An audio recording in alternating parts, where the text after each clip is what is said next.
Welcome, ladies and gentlemen, to the S Cube Talk Show, where we talk more and learn more. आज हमारे साथ हैं एक बहुत ही special guest, mister Satish Chandra Mishra. He has been the honorary flying officer with the Indian Air Force for approximately 37 years. Welcome to the show, sir. We are really excited to have you here. Thank you. Sir, तो सबसे पहले हम question से शुरू करते हैं. जी. जो सबसे बेसिक क्वेश्चन है, थोड़ा सा अपने बचपन के बारे में बताइए and what inspired you to join the air force. बचपन पहले तो मेरा जो है गांव में बीता है. फतेहपुर डिस्ट्रिक्ट के पास में बिंदगी रोड के पास में एक गांव है, वहाँ पे बीता. मेरे पापा जो है वो एक लेक्चरार थे कॉमर्स के इंटर कॉलेज में.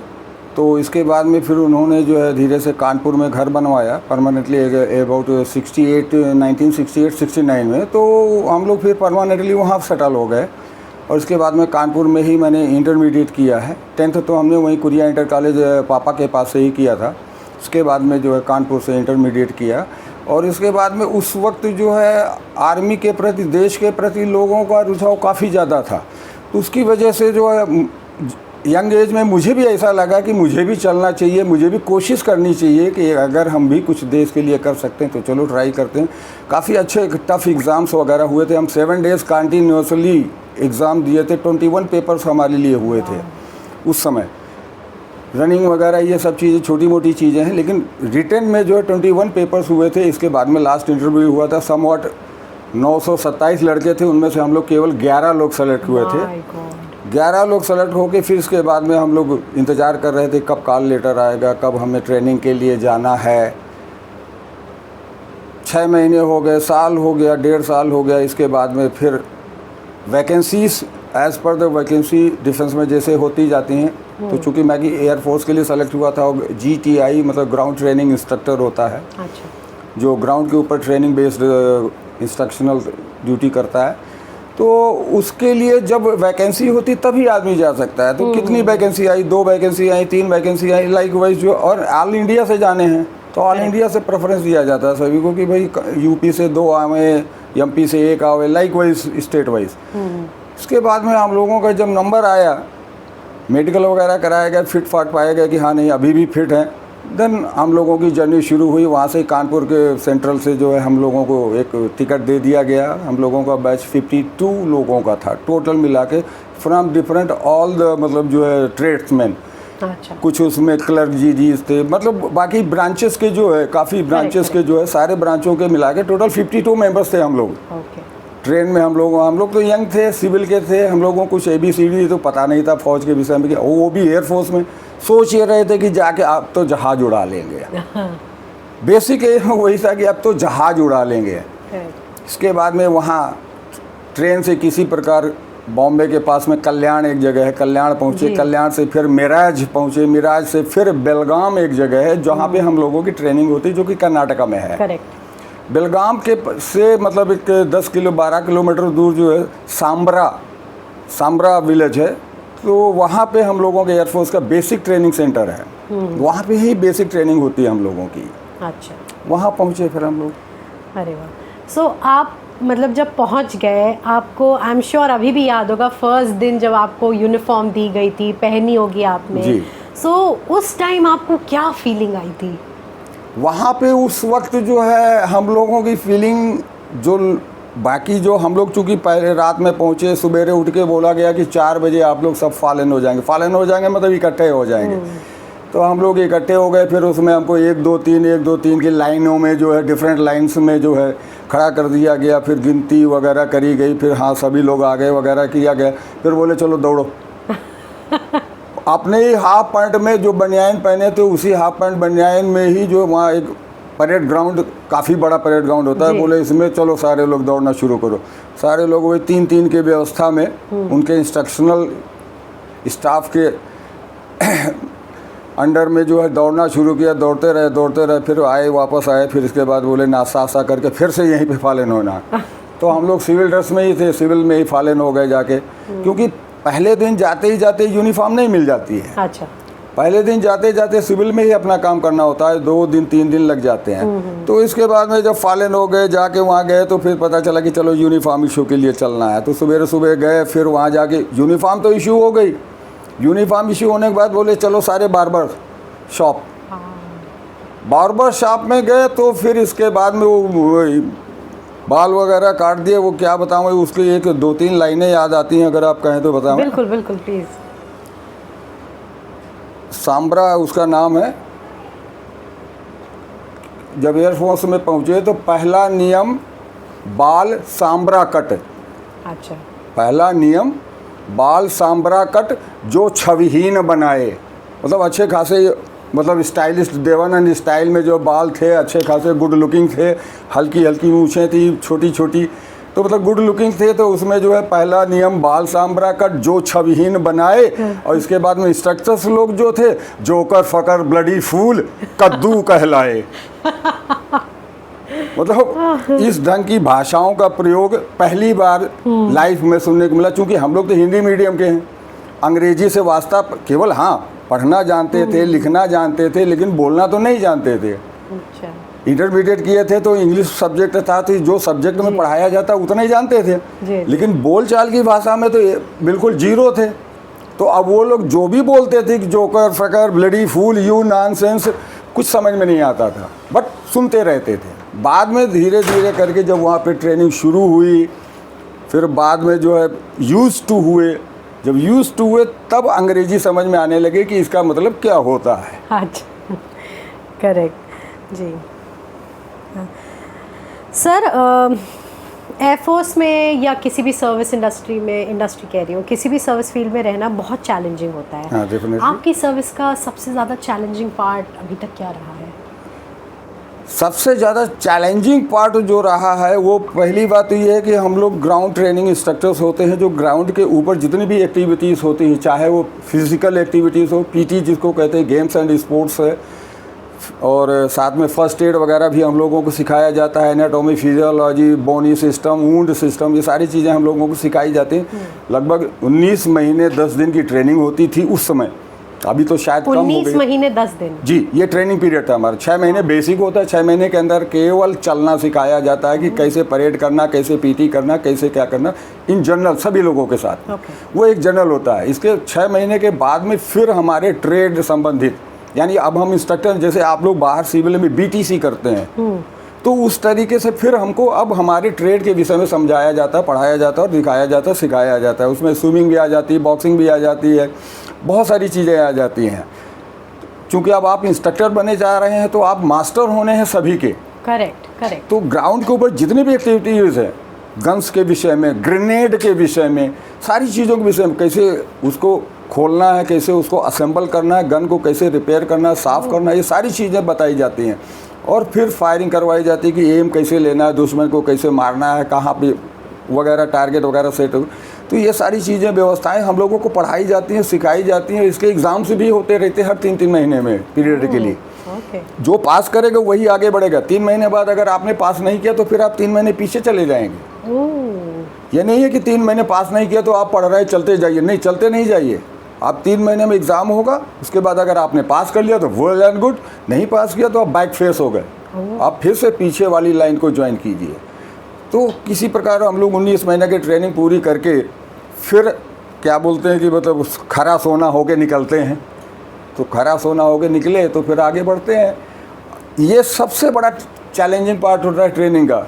जिस वक्त का हम लोगों को पीछे पिट्ठू होता है 10-10 किलो का, 12-12 किलो का, और इसके बाद में राइफ़ल टांग दी जाती है। और राइफ़ल टांगने के बाद में रस्सा में लटकाया जाता है कि आप रस्सा क्लाइंबिंग कीजिए, रोप क्लाइंबिंग जिसको बोलते हैं अंग्रेजी में, रोप क्लाइंबिंग कीजिए। रोप क्लाइंबिंग में 3 प्रकार की होती है, 3rd class, 2nd class and 1st class. अब वो हम तीनों को करना है क्योंकि हम इंस्ट्रक्टर हैं, हम आगे जाके अपने नेक्स्ट जनरेशन, नेक्स्ट जवानों को जाके सिखाना है उनको। तो ये हमें पहले करना है, तो उसके लिए वो बड़ी टफेस्ट लाइफ हुआ करती थी। सो सर, आपकी पूरी सर्विस में चैलेंजिंग तो काफ़ी कुछ रहा, जैसा आपने बताया। कुछ यादगार पल बताइए। हाँ, यादगार पल उस समय जब हम लोग आदमपुर में डिप्लॉयड थे। हम इगला मिसाइल, इगला मतलब जो रशियन भाषा में होते हैं उसको बोलते हैं सुई, निडल जिसको बोलते हैं, निडल को बोलते हैं रशिया में इगला। तो इगला मिसाइल जो होती है वो शोल्डर मिसाइल होती है, शोल्डर से चलाई जाती है और 16 kg के आसपास उसका वेट होता है, मैन द्वारा ऑपरेट होती है। तो हम लोग इगला मिसाइल ट्रेंड आफ्टर ज्वाइनिंग मतलब ये क्या नाम है, वाराणसी से मैं गया था जो है इगला ट्रेनिंग के लिए। ट्रेनिंग बड़ौदा में हुई। बड़ौदा में ट्रेनिंग करने के बाद में फिर हमारी पोस्टिंग आदमपुर आई आफ्टर सम टाइम। जब वहाँ पे थे तो एक दिन सडनली जो है हमारे कमांडिंग ऑफिसर थे, उनको कॉल आया कि भैया आपकी मूवमेंट होनी है, ऐसे ऐसे करके चंडीगढ़ आप पहुँचिए। कहाँ जाना है, क्या करना है, ये किसी को नहीं पता था। तो उन्होंने कहा कि ठीक है, 2 स्वराज माजदा तैयार करवाई, एक में मिसाइल लदवाई और उसका लॉन्चिंग मैकेनिज्म होता है तो वो लोड करवाए, और बोले 14 लोगों को जाना है। तो 14 लोग जो है, हम 2 जूनियर वांट अफसर थे, बाकी 4 सार्जेंट थे और बाकी कॉपल्स एंड बिलो थे।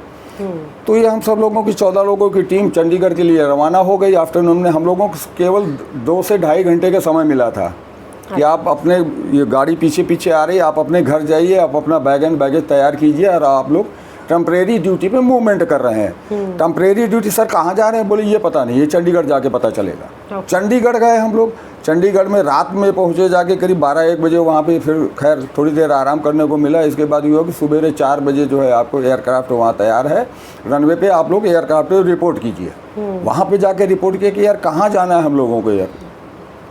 फिर पता चला कि ये पता नहीं कहाँ जाना है, बट एयरक्राफ्ट में लोड होना है। ओके, ठीक है, लोड हो गए। इसके बाद में दूसरे दिन तो किसी प्रकार जगह नहीं मिल पाई, वेदर ख़राब था, नहीं जा पाए। इसके बाद में नेक्स्ट एक दिन आराम किया। फिर थर्ड डे जो है फिर से जो है सुबह 4 बजे जाके एयरक्राफ्ट के पास में लाइन लगा ली। IL-76 जो उस समय का इंडियन एयरफोर्स का सबसे बड़ा जहाज़ हुआ करता था, तो उसमें जाके लाइन लगाए। लाइन में लगाए, वो चढ़ गए अंदर, सब सामान आमान अपना बैग एंड बैगेज प्लस जो हम लोग लेके गए थे मिसाइल्स वगैरह लेके चढ़ गए। तो बोले आप कहाँ जा रहे हैं, तो बोले अब पता नहीं, जहाँ भी उतार दे। ठीक है। सडनली जब वो लैंड किया जाके गड़गड़ इसी टाइप की आवाज़ की, ऐसा पता चला कि ये रनवे तो नहीं है। काफ़ी जो है वाइब्रेशन वगैरह जो अचानक। तो पहुँचे वहाँ पे, जब दरवाज़ा खुला फिर हम लोग निकले तो बाहर से ठंड से कांपने लगे बड़ी ज़ोर से, क्योंकि हम लोगों ने नॉर्मल हाफ पहन रखी थी। ब्लूज़ जो हम लोगों की यूनिफॉर्म थी वो केवल ब्लूज़ पहन रखी थी। वहाँ ठंड से बुरा हाल होने लगा। ये 17-18 मई की बात है, 1999 की। 17-18 मई के आसपास की बात है। तो वहाँ उस समय मई में दोपहर में हम लोग पहुँचे थे और वहाँ हम ठंड से कांप रहे थे। उतरे तो बोले क्या ये कौन सी जगह है, कौन सी जगह, तो बोले लेह एयरफोर्स स्टेशन लेह है ये। चारों तरफ देखा, भाई एयरफोर्स स्टेशन, हाँ ठीक है। लेह में उतरे। लेह में उतरने के बाद इसके बाद में हम लोगों को बैरक्स वगैरह जहाँ भी सामान रखने को बताया जाता है हम लोगों को मालूम रहता है, वो जाके हुए। इसके बाद में वहाँ से 2 दिन का 48 आवर्स का हम लोगों का एक्लेमेटाइजेशन के लिए समय मिलता है, तो 2 दिन का हम लोगों को मिला। 2 दिन के बाद में थर्ड डे हम लोगों को हेलीकॉप्टर से उठाया और सीधे कारगिल ले गए। कारगिल ले गए। अब हम लोग डेली अपने अपने घर को लेटर लिख रहे हैं। कारगिल ले गए, कारगिल में ले जाकर डंप कर दिया। कारगिल हेलीपैड था, क्योंकि हेली केवल उतर सकता था और कोई एयरपोर्ट नहीं था वहाँ पे, रनवे वगैरह नहीं था। फिर वहाँ से हम लोग 3-4 दिन पड़े रहे। रोज़ लेटर अपने घर को लिख रहे हैं, लेकिन हम लोगों को कोई जवाब नहीं मिल रहा है। और मुझे खुद नहीं पता था कि हम लोग आए कहाँ हैं और क्यों आए हैं, कुछ नहीं पता था। 26 मई को अचानक से डिक्लेयर हो गया कि वार विद पाकिस्तान। आफ्टर 10 डेज मुझे पता चला कि जो है वार में हम लोग आए हुए हैं। तो बोले कहाँ है वार, तो बोले ये सामने तो है, वो देखो सामने सो। अब पहाड़ियों का नाम तो नहीं बताऊंगा, बट बताया गया कि ये पहाड़ी फलानी है, ये टाइगर हिल है, ये तुर्तुक है, ये बटाली को वगैरह वगैरह सारी चीज़ें बताई गई हम लोगों को कि यहाँ से है। तो आप लोगों को यहाँ उधर पाकिस्तान की तरफ से कोई एयरक्राफ्ट मूवमेंट ना होने पावे, फाइटर मतलब हमारी सेना को ना नुकसान पहुंचाने पावे, बम्बार्ड वगैरह ना होने पावे, उसकी वजह से हम लोगों को रखा गया। ठीक है। अब सबसे डेंजरस मूवमेंट ये आता है कि हम लोगों को अपने घर से कोई कनेक्शन नहीं था। हाँ। कोई कनेक्शन नहीं था, ना हमें लेटर मिल पा रहे थे वापस जवाब, और हम तो लिख ही रहे थे वापस कंटिन्यूसली। सर जैसे आप बता रहे कि घर से कोई टच नहीं था, सो जैसे मेरे भी हस्बैंड मरीन इंजीनियर हैं, मर्चेंट नेवी में, तो मुझे भी मालूम चलता है कि फैमिलीज़ को और ख़ुद को, ऑफिसर्स को कितना सैक्रिफाइस करना पड़ता है।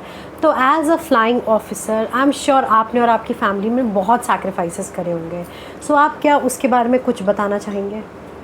बेसिकली वही, जब कारगिल में जब मैं डिप्लॉय हो गया और 45 डेज़ तक कोई आपस में तालमेल नहीं रहा, कोई मतलब इंटीमेशन नहीं रही। 45 डेज़ कुछ भी नहीं रहा तो मेरी वाइफ, मेरी 3 छोटी छोटी बच्चियां थीं, उस समय 3rd 4th 5th वगैरह में पढ़ रही थी। मेरी वाइफ जो है मेरे कमांडिंग अफसर और मेरे जो स्टेशन के AOC होते हैं उनके वाइफ के थ्रू अप्रोच किया, तब मुझे सिग्नल से मैसेज आया। और यहाँ वाइफ को सबसे बड़ा डेंजरस पार्ट ये रहा कि किसी ने अफवाह उड़ा दी, किसी ने अफवाह उड़ा दी कि 3 लोग, उसमें से JW मिश्रा, साजन शर्मा, साजन सक्सेना को पाकिस्तानियों ने कैप्चर कर लिया है और वो पाकिस्तान ले गए। तो अब उस स्थिति में हमारी फैमिली की क्या स्थिति रही होगी ये कोई भी आदमी समझ नहीं पाएगा। कोई समझ नहीं सकता, दैट्स ट्रू। कि 3 बेटियों को लेके एक लेडी अकेली पड़ी हुई है, परिवार से अलग, कोई सहारा नहीं उसके पास में सिवाय एयरफोर्स के। अदरवाइज हस्बैंड वहाँ और हस्बैंड पाकिस्तान को अगर कैप्चर हो गया है तो उसकी क्या हालत होगी, खैर वो तो वही जानती है। बट 45वें दिन जब मेरे को सिग्नल से मैसेज आया कि मिश्रा जी ऐसी ऐसी बात है, नज़दीक में जाके कहीं STD PCO से जाके फ़ोन कीजिए, तब फिर मैंने जाके फ़ोन किया। तब मैं STD PCO ही हुआ करते थे, मोबाइल और हर घर में लैंडलाइन तो नहीं होती थी उस वक्त। तो PCO में जाके पहले मैसेज दिया कि भाई ऐसी ऐसी बात है, हमारे इस क्वार्टर नंबर पे मैडम रही थी, मैडम को बुला दीजिए, बोलिए मेरा फ़ोन आया। खैर वो पहचानता था, जानता था, उसने जाके बुलाया, फिर मैडम आई और साथ में वो दोनों लेडीज़ भी आई जिनके हस्बैंडों के विषय में अफवाह थी। अच्छा। तो तीनों लेडीज़ आई, फिर तीनों हम तीनों लोग इधर से भी थे। ओके। तो हमने फिर फ़ोन किया, बातचीत किया, बोले तो वो काफ़ी ज़्यादा रोने लगी और मतलब वगैरह वो एक्सप्रेस कर अपनी अपनी फीलिंग्स। हम लोग नहीं भाई, हम लोग यहाँ बहुत सेफ हैं, हम लोग आर्मी के अंडर में हैं, हम लोग कहीं अलग डिप्लॉयड नहीं हैं, हमें पूरा चारों तरफ से आर्मी के कवरिंग है, हम लोग तो आर्मी के नीचे ही बैठे हुए हैं और आर्मी की शरण में हैं और आर्मी हमें प्रोटेक्ट कर रही है, हम एयरक्राफ्ट को केवल प्रोटेक्ट करना है, आप चिंता मत करो, कुछ नहीं। हमें बोले हमें लेटर नहीं मिले, मैंने बोला 45 लेटर्स मैंने डाले हैं, डेली 1 लेटर डाल रहा हूँ मैं डेली। बोले अभी तक एक भी नहीं मिला। उसके बाद में जब मिलना शुरू हुआ तो 10-10, 15-15 लेटर एक दिन में एक दिन में मिले। तो वो पल मुझे रियलाइज़ होता है कि बताओ, एक लेडी अकेली जिसको ये कह दिया जाए कि वो आपका हस्बैंड गया काम से यंग एज में, तो उसके ऊपर क्या बीतती है। मतलब कोई सोच भी नहीं सकता है, कोई सोच नहीं सकता है, कोई मतलब नहीं, कोई भी नहीं बोल सकती कि मैं समझ सकती हूँ तुम्हारा दर्द। जी, आप नहीं समझ सकते। आपने काफ़ी बताया आपके चैलेंजिंग मोमेंट्स, आपके स्ट्रगल, आपके fear from being away from your family. अब बात करते हैं positive part of being an air force officer. What leadership about life has air force taught you? Air force ने हमको जितना सिखाया है, मैं समझता हूँ किसी भी देश की कोई भी फोर्स नहीं सिखा सकती है। पहली बात तो ये है कि हम लोग इंस्ट्रक्शनल ड्यूटी पर थे। एक इंस्ट्रक्टर को खड़े होके डैश पे, डैश वो एक स्क्वायर सा होता है जिसके ऊपर माइक वगैरह लगा रहता है, सामने परेड होती रहती है, उसमें करीब 700, 800, 900, कभी 1200 भी लोग रहते हैं जिनको कि कमांड एंड कंट्रोल करना पड़ता है। एयरफोर्स ने हमें वो डेयरिंग दिया है कि हम 1000 हो, 1200 हो, 500 हो, 1500 हो, उनके सामने हम कंफर्टेबली विदाउट एनी फियर हम बोल सकते हैं, बातचीत कर सकते हैं और उनको कमांड एंड कंट्रोल कर सकते हैं। वो लीडरशिप हमें कौन सिखाता है? Correct. वो कोई भी ये लीडरशिप कोई भी कंपनी, कोई भी सिविल की कंपनी या कोई भी अदर दैन डिफेंस कोई नहीं सिखा सकता। डिसिप्लिन अदर दैन डिफेंस कोई नहीं सिखा सकता। टाइमली डिसिप्लिन है क्या चीज़? हर चीज़ अपने समय पे करना, हर चीज का एक निर्धारित समय निर्धारण करना और उसको फॉलो अप करना। और वही नहीं, आफ्टर कि मतलब फॉलो अप तो कर रहे हैं आप, 2 दिन फॉलो किया, महीना फॉलो किया, 15 दिन फॉलो किया, इसके बाद में आप धीरे धीरे लेजीनेस की तरफ चले जाते हैं। अगर वहाँ वो आप लेजीनेस की तरफ गए, आपने अपने उस पर ध्यान नहीं दिया, उस टाइम शेड्यूल को जो आपने डिसिप्लिन बना रखा है। डिसिप्लिन कोई फौज का कोई एक्स्ट्रा ऑर्डिनरी जो है लाया हुआ शब्द नहीं है। As a civilian, as a student, as a child, अपना खुद का टाइम टेबल सेट करो कि सुबह हमें इस समय उठना है, इस समय मुंह हाथ धो के फ्रेश होके पढ़ने बैठना है, इस समय हमें ये सामान खेल करना है, इस समय हमें स्कूल जाना है, इस समय हमें खाना पीना नाश्ता करना, लंच करना वगैरह, ये सब चीज़ टाइम आप फिक्स करो। और इवनिंग में आके इस समय 1 घंटे के हमें स्पोर्ट्स खेलना कूदना है। जो भी आपका उचित समय हो उसको आप सेट करो, टाइम टेबल बनाओ, 7 डेज का टाइम टेबल बना के रख दो और टाइम टेबल को उसको फॉलो करो। और उसको 7 डेज नहीं, उसको मल्टीप्लाई करते रहो कि हमको रोज रेगुलर 1 ईयर 2 ईयर 3 ईयर नहीं, टिल लाइफ फॉलो अप करना, लाइफ लॉन्ग अपना डिसिप्लिन मेंटेन करके रखना। अभी यहाँ पे बच्चों के लिए पढ़ाई छूट गई, बड़े हो गए, सर्विस में आ गए, तो सर्विस में भी वही फॉलो करना है। सर्विस में भी अलग लेवल का डिसिप्लिन है, वही चीज फॉलो करना है कि सुबह हमें उसी टाइम पे उठना है, 4 बजे उठना है, तो मतलब 4 बजे उठना है, 7 बजे तक हमें तैयार होना है। सर जैसा कि आपने बताया अब आप रिटायर हो गए हैं, आपकी सर्विस 37 इयर्स की रही है। सो ये जानना चाहेंगे कि रिटायरमेंट की बात की आपकी लाइफ कैसी रही है और आपको कितना टाइम हो गया रिटायर हुए हुए? मैं 2015 लास्ट में, मतलब नवंबर लास्ट में रिटायर हुआ था, तो लगभग 11 साल होने जा रहे हैं रिटायर हुए। बट शुरुआती दौर पे मुझे काफ़ी संघर्ष करना पड़ा, क्योंकि एक डिसिप्लिन्ड फोर्स से डिसिप्लिन्ड लाइफ जीते हुए जो आदमी बाहर आता है सिविल में, पहली बात तो ये है कि वो डिसिप्लिन मिलता नहीं है। दूसरी बात ये है कि हम लोगों को हर एक पे विश्वास करना, हर एक पे भरोसा करना, हर एक को ऑनेस्ट समझना, वो सिखाया जाता है। तो हम वही गलती यहाँ बाहर सिविल में आके कर देते हैं। हम समझते हैं कि हमारे चाचा पीती, हमारे भाई बंधु, हमारे दोस्त यार, हमारे मित्र, हमारे पड़ोसी सब बड़े ही हमारे शुभ चिंतक हैं, जो कि गलत है, जो कि गलत है। क्योंकि हर आदमी ये सोचता है कि जब ये फौज से रिटायर होके आए हैं तो एक बोरा भर के इनकम लेके आए होंगे, तो इनमें से कितना ज़्यादा से ज़्यादा कैसे इनसे जो है ये निकलवाया जाए, लाया जा सके। ये सबसे बड़ा चैलेंज होता है कि आप कुछ भी, मतलब ऐसा लगता है कि जैसे हम कोई कुबेर का खजाना है और सब लोग हमें लूटने को तैयार हैं। पहला तो ये होता है। दूसरा, ये एक सिविल की लाइफ में हम लोग डिसिप्लिन वे पे, तरीके से, सलीके से हर एक से बात करना चाहते हैं और वही बात करते हैं, लेकिन सिविल में हमें वो रिवर्ट बैक नहीं मिलता है। किसी भी डिपार्टमेंट में जाते हैं तो हमें वो रिस्पेक्ट नहीं मिलती है।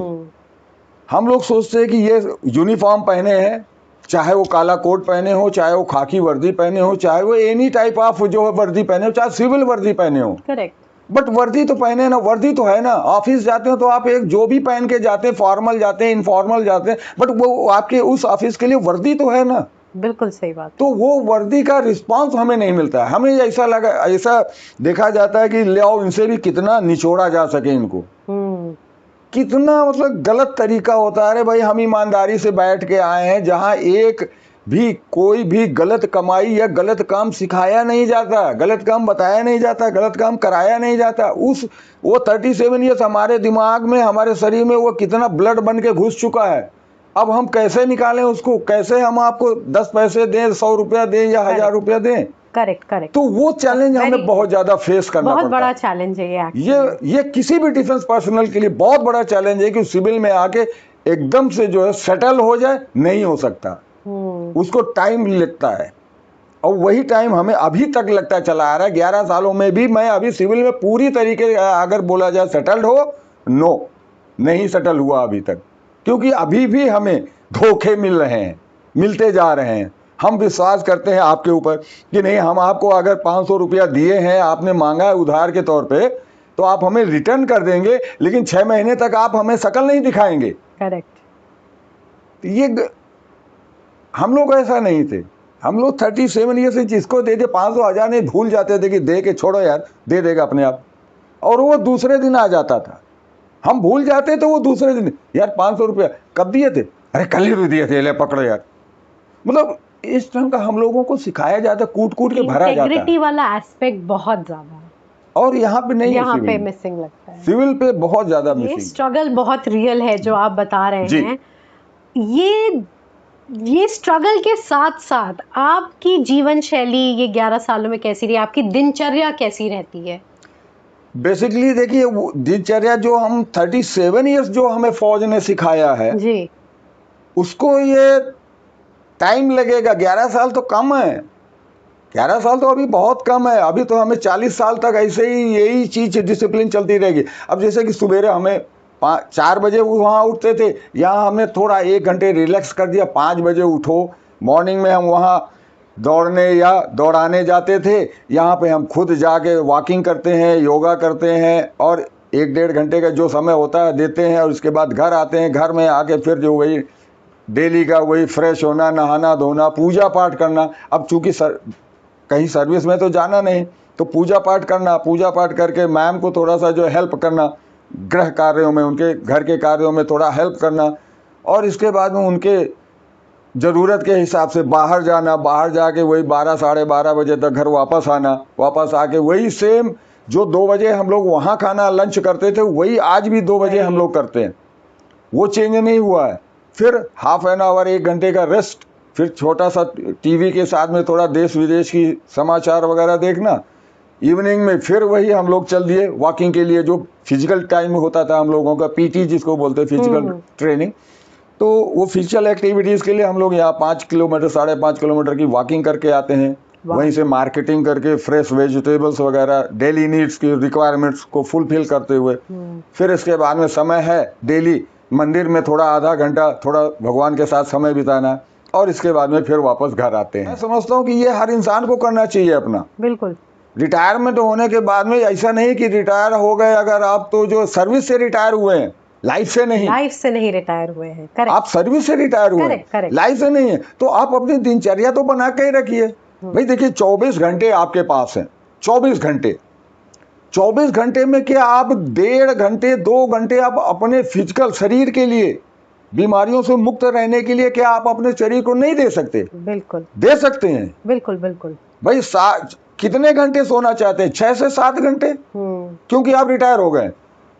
पहले 5 घंटे सोते थे, आप 7 घंटे सो लीजिए। करेक्ट। लेकिन 7 घंटे सोने के बाद में 2 घंटे तो अपने ऊपर दीजिए, अपने शरीर को दीजिए, अपने फिजिक को मेंटेन करने के लिए तो दीजिए, वरना पड़े पड़े डंप होके आपकी लाइफ पीरियड घट जाएगी। सही बात है। आपकी लाइफ स्टेबल नहीं रहेगी, घट जाएगी और जो बीमारियां नहीं भी हैं आपके पास वो भी आपको घेर लेंगी। अगर आज के जनरेशन का कोई बच्चा, कोई इंसान एयरफोर्स ज्वाइन करना चाहे तो उसके लिए आपकी क्या सलाह रहेगी या क्या एडवाइस, क्या सजेशन रहेगी? सबसे पहले तो उसको अपने दिल के अंदर राष्ट्र प्रेम जागृत करना पड़ता है। आपके पास, आपके दिल में आपका जज्बा होना चाहिए कि हमें अब देश के प्रति समर्पित होना है और हम देश के लिए कुछ करना चाहते हैं। पहला तो ये है। इसके बाद देश के साथ साथ जब आप देश के लिए कुछ करेंगे तो आप अपने माँ बाप का भी नाम रोशन करेंगे। माँ बाप का नाम अगर आप रोशन करेंगे तो आप अपने गांव, मोहल्ले या तहसील जो भी कह लीजिए, डिस्ट्रिक्ट का नाम रोशन करेंगे। डिस्ट्रिक्ट का नाम रोशन करेंगे तो आप अपने स्टेट का नाम रोशन करेंगे। जब आप बड़ा सोचेंगे तब आप छोटे को डेफिनेटली जो है आगे बढ़ा पाएंगे। लेकिन अगर आप सोचेंगे हम अपने माँ बाप का नाम या केवल ऊंचा करेंगे तो 1 लाख रुपया 2 लाख रुपया की नौकरी तो बहुत सारी सिविल में है। आप पहले देश के लिए सोचिए कि अगर आपका देश बचा रहेगा तो ये सिविल की नौकरी रहेगी। अगर देश ही नहीं रहेगा तो सिविल की नौकरी कहाँ से रहेगी? आप मजदूर जो मजदूरी कर रहा है वो भी तो कुछ कर रहा है। बिल्कुल, आप भी कर सकते हो, लेकिन आप देश के लिए सोचिए कि हम देश के लिए क्या कर सकते हैं, क्योंकि हम इस धरा पे पैदा हुए हैं, भारत जननी पे। पहले आप उसके विषय में सोचिए कि माँ भारती को हमारे कोई भी आँच ना आने पावे। हम देश के सपूत हैं, माँ के सपूत आप बाद में हैं, पहले आप देश के सपूत हैं। तो पहले देश भावना जगाइए अपने अंदर, देश भावना जगाइए और ये सोचिए कि हमें आगे बढ़ के, हमें जब तक मैं जिंदा हूँ मुझे देश के लिए कुछ करते रहना है। आज भी मैं एक एनजीओ का पार्ट हूँ, छोटी से एनजीओ का जी। मैं एनजीओ में जाता आता रहता हूँ, वहाँ बच्चों को थोड़ा सा जो है इंस्ट्रक्शनल वगैरह देता रहता हूँ, कभी इंग्लिश का, कभी हिंदी का, कभी योगास का, ये देता रहता हूँ। टाइम पीरियड जब भी मिलता है मुझे, जब भी वो लोग बुलाते हैं मैं जाता आता रहता हूँ। Now that we are moving towards the end of the show, इतने बड़े लाइफ एक्सपीरियंस के बाद अगर आप हमारे लिसनर्स को, हमारे व्यूअर्स को कुछ एक या दो बहुत इंपॉर्टेंट लेसन्स बताना चाहेंगे तो वो क्या होगा? जी, सबसे पहली बात तो ये कि जब आप स्कूल कॉलेज ख़त्म करते हैं, उससे पहले जब आप 10th पास कर लेते हैं, एम आपको वहीं से शुरू करना है ओके कि हमें आगे भविष्य में मुझे क्या करना है, मुझे क्या बनना है। अप टू 8th कोई प्रॉब्लम नहीं होती है, आप एक जनरल सब्जेक्ट में चल रहे होते हैं, लेकिन जैसे ही आप 9th में पहुंचते हैं, 10th क्लास के लिए पहुंचते हैं, वहां से आपकी जर्नी शुरू होती है, रास्ता आपको तभी वहां से शुरू होती है। 12th के बाद में नहीं कि मैं बीटेक करूंगा, बीई करूंगा, या मैं इसमें जाऊंगा उसमें, नहीं, आप 9th से शुरू कीजिए कि अब मुझे ये करना है। बट उसके पहले अगर संभव हो सके तो जैसे 4th 5th पास कर लेते हो तो माँ बाप को चाहिए कि बचपन से ही उसको सिखाना शुरू करे कि बेटे आपको देश के लिए कुछ करना है, बेटे आपको ये बनना है, आपको डॉक्टर बनना है, इंजीनियर। उसके दिमाग में इतना थोड़ा सा दिमाग में डाल दो कि वो बच्चा भी देना है, हाँ, अंकुरित कर देना है, बीज बो के थोड़ा सा अंकुरित कर देना है, ताकि वो बच्चा भी सोचने लगे कि अब मेरा एम, मेरा टारगेट केवल ये है, उसी डायरेक्शन में वो चलता रहे, तभी वो आगे बढ़ पाएगा। और अगर आप टारगेट सेट नहीं करोगे, आप डायरेक्शन अपना नहीं सेट करोगे, तो आप आगे लाइफ में फिर कुछ नहीं कर पाओगे। Thank you so much HFO Satish Chandra Mishra ji, आप हमारे शो पे आए, हमें इतना आपने नॉलेज दिया, मतलब एयरफोर्स का एक डिफरेंट पार्ट भी हमने देखा ग्राउंड ट्रेनिंग ऑफिसर के रूप में, आपके चैलेंजेस, आपकी फैमिली के चैलेंजेस, ये सब बहुत अच्छा लगा सुन के। And thank you so much हमारे शो में आने के लिए। Viewers, please watch the podcast and you will have so much of knowledge from this podcast. Thank you so much HFO sir. Thank you. और एक लास्ट में मैं definitely एक दुखद घटना शेयर करना चाहूँगा। वो आज की ही घटना है। हमारे जोरहट में, एयरफोर्स स्टेशन जोरहट में आज हमारा एक एयरफोर्स का ही विमान AM-32 क्रैश कर गया है। लैंड करते समय क्रैश कर गया है, कारण तो बाद में पता चलेगा, बट उसमें करीब 5 से 6 लोग air cruise and lower rank depart हो गए, नहीं रहे। तो वो थोड़ा एक दुखद रहा हम लोगों के लिए। Thank you so much sir. Thank you. Ladies and gentlemen, you were watching the S Cube Talk Show where we talk more and learn more.